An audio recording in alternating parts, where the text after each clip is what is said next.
Hello everyone, welcome to our YouTube channel Physics Hub. I hope everyone is doing well.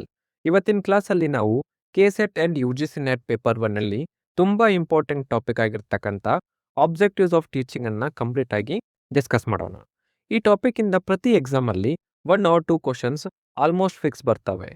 So ಈ ವಿಡಿಯೋನ skip ಮಾಡಬೇಡಿ and ಈ class PDF ಬೇಕಾದಲ್ಲಿ ನಮ್ಮ WhatsApp and Telegram channel ಅನ್ನ join agri. Links are in the description. Let us start. What is mean by objectives of teaching? So objectives of teaching are the expected changes in the student's knowledge, attitude, skills and behavior after the teaching learning process. So simple word ಅಲ್ಲಿ ಹೇಳಬೇಕಂದ್ರೆ teaching ಮುಗಿದ್ಮೇಲೆ students ಅಲ್ಲಿ ಏನೇನು changes ಬರಬೇಕಂತ ಹೇಳಿ teacher expect ಮಾಡ್ತಾರೆ. So ಅದನ್ನ objectives of teaching ಅಂತ ಹೇಳಿ ಕರಿತೀವಿ. ಸೊ ಒಂದು ಎಕ್ಸಾಂಪಲ್ ಮೂಲಕ ತಿಳಿಸೋದಂದ್ರೆ ಟೀಚರ್ ನ್ಯೂಟನ್ಸ್ ಲಾ ಅನ್ನ ಟೀಚ್ ಮಾಡ್ತಾರೆ. ಸೊ ಇಲ್ಲಿ ಆಬ್ಜೆಕ್ಟಿವ್ ಓನ್ಲಿ ಲೆಸನ್ ಅನ್ನ ಕಂಪ್ಲೀಟ್ ಮಾಡೋದಲ್ಲ, ಸ್ಟೂಡೆಂಟ್ಸ್ಗೆ ಕಾನ್ಸೆಪ್ಟ್ ಅಂಡರ್ಸ್ಟ್ಯಾಂಡ್ ಮಾಡಬೇಕು, ಪ್ರಾಬ್ಲಮ್ಸ್ ಅನ್ನ ಸಾಲ್ವ್ ಮಾಡಬೇಕು ಆ್ಯಂಡ್ ಸೈಂಟಿಫಿಕ್ ಆಗಿ ಥಿಂಕ್ ಮಾಡೋ ಕೆಪಾಸಿಟಿಯನ್ನು ಡೆವಲಪ್ ಮಾಡಬೇಕು. ಅದನ್ನು ಟೀಚಿಂಗ್ ಅಲ್ಲಿ ಆಬ್ಜೆಕ್ಟಿವ್ಸ್ ಆಫ್ ಟೀಚಿಂಗ್ ಅಂತ ಹೇಳಿ ಕರಿತೀವಿ. ಸೊ ಒಂದು ಸಿಂಪಲ್ ಲೈನನ್ನು ನೆನಪಿಟ್ಕೊಳ್ಳಿ, that is teaching is successful only when it brings positive behavioural changes in the learner. Now let's move to the most important concept, that is Bloom's taxonomy of teaching. So Bloom classified the objectives of teaching into 3 major domains, that is cognitive domain, affective domain and psychomotor domain. To remember them easily, use the 3H rule, that is head, heart and hand rule, or use CAP rule, that is C stands for cognitive, A stands for affective and P stands for psychomotor. So easy alva. Head represents the thinking and heart represents the feeling and hand represents the skills. So ಈ ತರ Bloom's ಟೆಕ್ಸಾನಮಿಯನ್ನು classify ಮಾಡಲಾಗಿದೆ. The first domain, that is cognitive domain. The cognitive domain is also known as the head domain because it is mainly deals with our mind and intellectual abilities. So cognitive domain ಇದು head ಮತ್ತು mind related domain ಆಗಿರ್ತದ. Because ಇದು ವಿದ್ಯಾರ್ಥಿಯ ಜ್ಞಾನ, ಅರ್ಥ ಮಾಡಿಕೊಳ್ಳುವಿಕೆ ಮತ್ತು ಯೋಚನೆ ಮಾಡುವ ಸಾಮರ್ಥ್ಯವನ್ನು ಅಭಿವೃದ್ಧಿಪಡಿಸುವ ಡೊಮೇನ್ ಆಗಿದೆ. ಸೊ ಇದನ್ನು ಒಂದು ಎಕ್ಸಾಂಪಲ್ ಮೂಲಕ ತಿಳ್ಕೊಂಡ. For example, imagine you are teaching Newton's first law. So at first you explain the definition, then students definition remember ಮಾಡಿದರೆ they have gained knowledge. This is the first point, that is develops knowledge and understanding. So next ಏನು ಮಾಡ್ತೀರಿ, ನೀವು teach ಮಾಡಿರ್ತಕ್ಕಂಥ law ಮೇಲೆ ಕ್ವಶನ್ಸನ್ನು arise ಮಾಡ್ತೀರಿ. So next you ask, why do passengers move forward when a bus suddenly stops? So students start thinking and connect the law with the real life situations. So ಇದರಿಂದ ಅವ್ರ thinking and reasoning ability improve ಆಗುತ್ತಾ. They don't just remember, they understand the concept. Next ಏನು ಮಾಡ್ತೀರಿ, ಇಷ್ಟಾದ್ಮೇಲೆ ಮತ್ತೊಂದು ಕ್ವಶನ್ನ raise ಮಾಡ್ತೀರಿ. So now you ask another question, that is, if you are designing a seat belt for a car, why is it necessary? Then student thinking about safety and answer that seat belts prevent passenger from moving forward due to inertia. So ಇಲ್ಲಿ students ಏನು ಮಾಡ್ತಾರೆ, problem solve ಮಾಡಿ decision take ಮಾಡ್ತಾರೆ. This develops problem solving and decision making skills. So finally ನೀವೇನು ಕೇಳ್ತೀರಿ, can you give another real life examples of inertia? ಅವಾಗ students ಮತ್ತೆ think ಮಾಡಿ ಕೆಲವೊಂದಿಷ್ಟು ಆನ್ಸರ್ಸ್ ಅನ್ನು ಕೊಡ್ತಾರೆ. Like dust comes out when we beat a carpet, fruits fall when free tree branches is shaken. So students own example think ಮಾಡಿ ಹೇಳುವಾಗ there creativity and critical thinking develop ಆಗ್ತದೆ. That's why cognitive domain is called the core learning domain, because every subject mainly focuses on developing knowledge, understanding, thinking and reasoning and problem solving skills. So this is the first domain, that is cognitive domain. Bloom divided cognitive domain into 6 levels. So let us understand each one with simple examples. The first level is knowledge. It is basically about recalling informations. ಅಂದರೆ ಇಲ್ಲಿ students only facts ಅನ್ನ remember ಮಾಡ್ಕೋತಾರೆ. Next, that is comprehension. So ಇಲ್ಲಿ students understand the meaning, ಅಂದ್ರೆ ಇಲ್ಲಿ students ತಮ್ಮ own ವರ್ಡ್ಸಲ್ಲಿ ಕಾನ್ಸೆಪ್ಟನ್ನು ಅರ್ಥ ಮಾಡ್ಕೊಳ್ಳೋಕೆ ಸ್ಟಾರ್ಟ್ ಮಾಡ್ತಾರೆ. That is the comprehension. Next, third is application. ಅಂದರೆ student use the concept in practical situations. ಅಂದರೆ ಪ್ರಾಬ್ಲಮ್ ಸಾಲ್ವ್ ಮಾಡೋದಾಗ್ಲಿ ಅಥವಾ ಥಿಯರಿಯನ್ನ ಪ್ರಾಕ್ಟೀಸ್ ಮಾಡೋದ್ರ ಮೂಲಕ ಒಂದು ಅಪ್ಲಿಕೇಶನ್ ಪಾರ್ಟನ್ನು ಹುಡುಕ್ತಾರೆ. Next is analysis. So students break a problem into smaller parts and study each one. ಅಂದ್ರೆ ಇಲ್ಲಿ ಒಂದು ರೀಸನ್ನನ್ನು ಹುಡುಕ್ತಾರೆ, ಈ ಥರ ಅನಲೈಸ್ ಮಾಡ್ತಾರೆ ಈ ಸೆಕ್ಷನಲ್ಲಿ. Next fifth one is synthesis. Students combine a different ideas and create something new. ಇಲ್ಲೇನು ಮಾಡ್ತಾರೆ, ಒಂದು ನ್ಯೂ ಎಕ್ಸ್ಪೆರಿಮೆಂಟನ್ನು ಡಿಸೈನ್ ಮಾಡ್ತಾರೆ. That is the synthesis. And the highest level of cognitive domain is the evaluation. ಇಲ್ಲೇನು ಮಾಡ್ತಾರೆ, ಸ್ಟೂಡೆಂಟ್ ಕಂಪೇರ್ ಮಾಡ್ಕೋತಾರೆ, judge ಮಾಡ್ಕೋತಾರೆ, criticise ಮಾಡ್ಕೋತಾರೆ ಆ್ಯಂಡ್ ಒಂದು ಡಿಸಿಷನನ್ನು ತಗೋತಾರೆ. For example, which teaching method is better and why. So this level requires logical judgement. Cognitive domain has 6 levels. So lowest level is knowledge and the highest level is evaluation. So ಈ 6 levels ಅನ್ನ ನೆನಪಿಟ್ಕೋಬೇಕಂದ್ರೆ ಒಂದು trick ಅನ್ನು ನೆನಪಿಟ್ಕೊಳ್ರಿ. That is KCA2SE. So K stands for knowledge, C stands for comprehension, A stands for application, another A stands for analysis, S stands for synthesis and E stands for evaluation. Next domain is affective domain. So affective domain is related to feelings, emotions, values, interests, attitudes and behavior. So ಸರಳವಾಗಿ ಹೇಳಬೇಕಾದ್ರೆ students ಏನು feel ಮಾಡ್ತಾರೆ, subject ಬಗ್ಗೆ ಅವ್ರ attitude ಹೇಗಿದೆ, values develop ಆಗ್ತವೆ ಎಂಬುದನ್ನು ಈ ಡೊಮೇನ್ ಹೇಳ್ತದ. So the main objective is not only to make students learn but also to make them appreciate, respect and develop a positive attitude towards learning. So ಒಂದು example ಮೂಲಕ ತಿಳಿಸೋದಾದರೆ, imagine you are teaching Newton's laws. So at first some students may think physics is very difficult. Okay, instead of directly starting the formula, you may ask some questions like, have you ever traveled in a bus? When the bus suddenly stops, why do you move forward? So immediately students become interested because they have experienced it. So now students start enjoying the class. They become curious and ask questions like, sir, why does this happen, and etc etc. So this means their interests and attitudes have changed positively. This is affective domain. So here the objectives of the affective domains are develop interest, next build positive attitude and develop values, and encourage participation. Students actively participate in discussions, seminars, experiments, group activities, and improves motivation. So teachers should motivate students.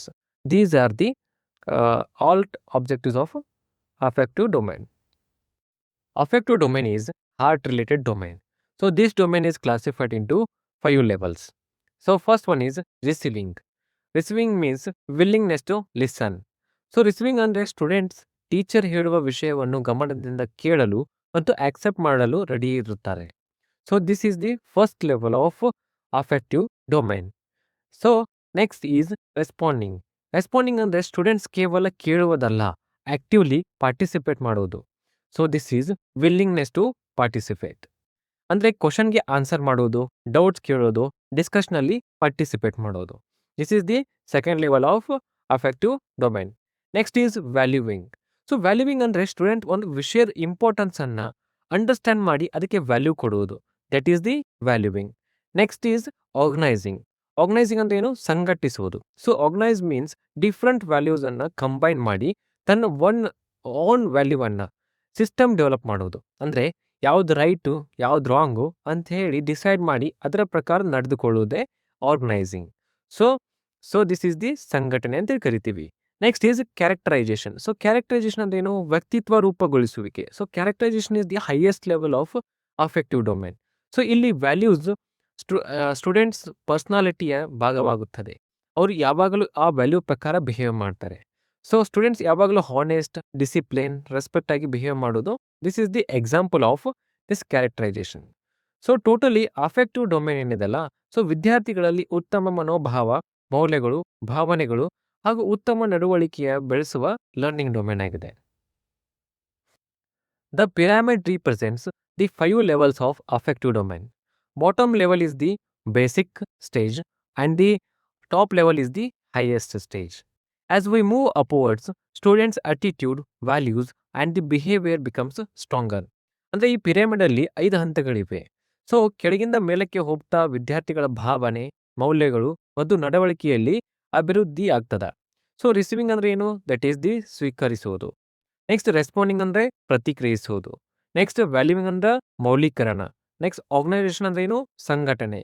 Next characterisation by value set ಅಂದ್ರೆ ಮೌಲ್ಯಗಳ ಆಧಾರದ ಮೇಲೆ ವ್ಯಕ್ತಿತ್ವ ರೂಪುಗೊಳ್ಳುವುದು. So ಈ 5 level ಅನ್ನು ನೆನಪಿಟ್ಕೊಳ್ಳೋಕೆ so R2 VOC ಅಂತ ಹೇಳಿ ನೆನಪಿಟ್ಕೊಳ್ರಿ. So R stands for receiving, another R stands for responding, V stands for valuing, O stands for organization, and C stands for characterization by value set. So these are the 5 levels of affective domain. The next domain is psychomotory domain. So psychomotory domain andre learning by doing. That is learning by doing. So ಇದು ಸ್ಟೂಡೆಂಟ್ನ practical skills, hand skills, motor skills ಮತ್ತು physical coordination develop ಮಾಡುವ domain ಆಗಿದೆ. Simple ಆಗಿ ಹೇಳಬೇಕಾಗಿತ್ತಂದ್ರೆ mind plus hands plus body coordination ಮೂಲಕ, ಯಾವುದು? Hands, mind plus body coordination ಮೂಲಕ ಸ್ಕಿಲ್ ಡೆವಲಪ್ ಆಗುವುದನ್ನು ನಾವೇನು ಕರಿತೀವಿ?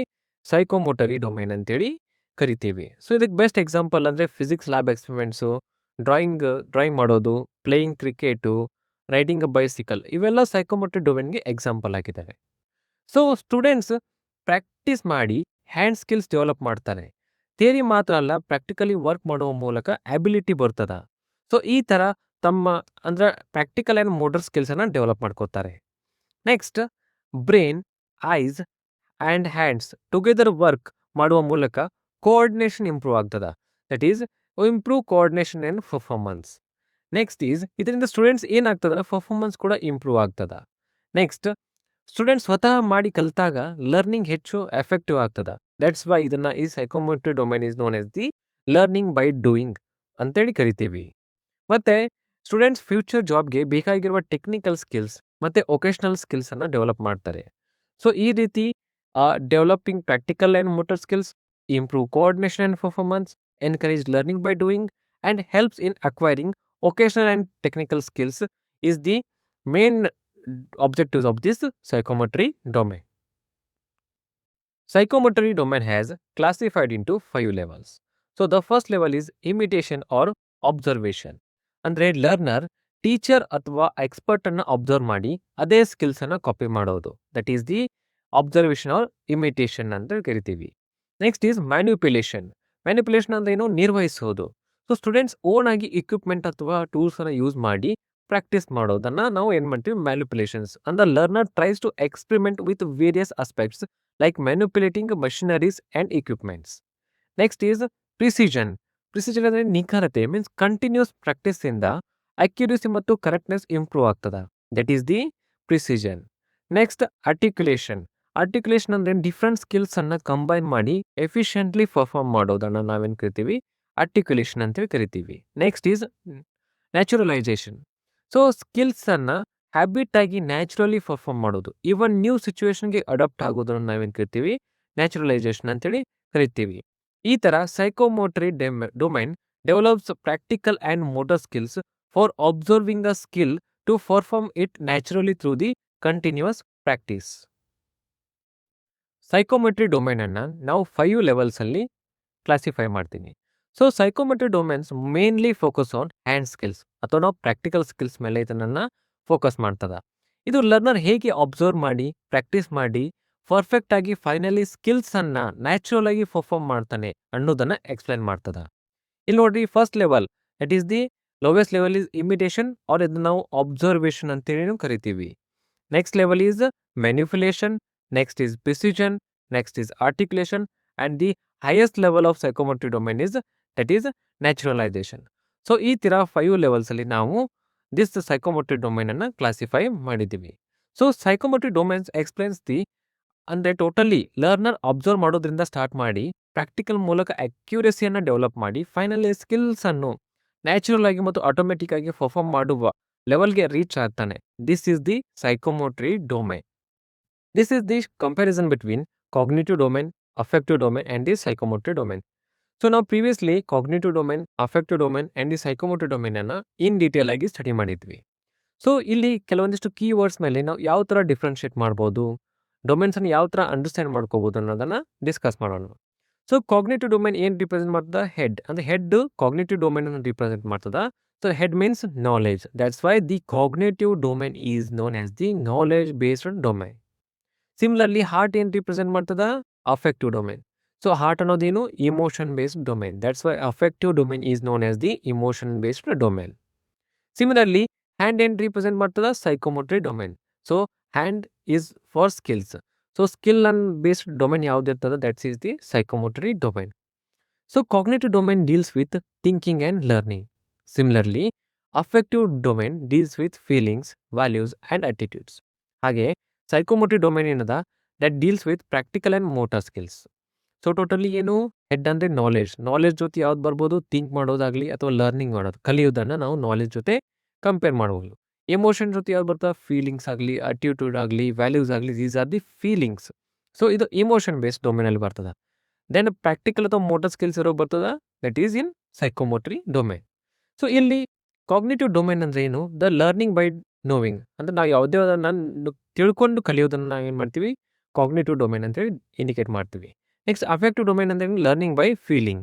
ದೆನ್ ಸೈಕೋಮೋಟ್ರಿ ಡೊಮೇನ್ ಅಂದರೆ ಲರ್ನಿಂಗ್ ಬೈ ಡೂಯಿಂಗ್.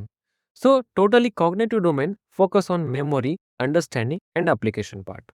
ಹಾಗೆ affective domain focus on interest, values and behaviour. ಹಾಗೆ psychomotor domain focus on practice, coordination and performance. So ಈ ಥರ ನಾವು cognitive domain, affective domain and the psychomotor ಡೊಮೇನನ್ನು ಕ್ಲಾಸಿಫೈ ಮಾಡಿದ್ದೇವೆ. This is the complete discussion about objectives of teaching. ಈ ಕ್ಲಾಸಲ್ಲಿ ನಾವು objectives of ಟೀಚಿಂಗನ್ನು ಕಂಪ್ಲೀಟಾಗಿ ಡಿಸ್ಕಸ್ ಮಾಡಿದ್ವಿ. ಸೊ ಈ ಕ್ಲಾಸ್ PDF ಬೇಕಾದಲ್ಲಿ ನಮ್ಮ ವಾಟ್ಸಪ್ ಆ್ಯಂಡ್ ಟೆಲಿಗ್ರಾಮ್ ಚಾನಲನ್ನು ಜಾಯ್ನ್ ಆಗ್ರಿ. Links are in the description. ನಿಮಗೆ ನೆಕ್ಸ್ಟ್ ಯಾವ ಟಾಪಿಕ್ ಮೇಲೆ ವಿಡಿಯೋ ಬೇಕು ಅಂತ ಹೇಳಿ ಕಮೆಂಟ್ ಮಾಡಿ ನಿಮ್ಮ ಅಭಿಪ್ರಾಯವನ್ನು ತಿಳಿಸಿ. Like, share and subscribe our channel. Thank you.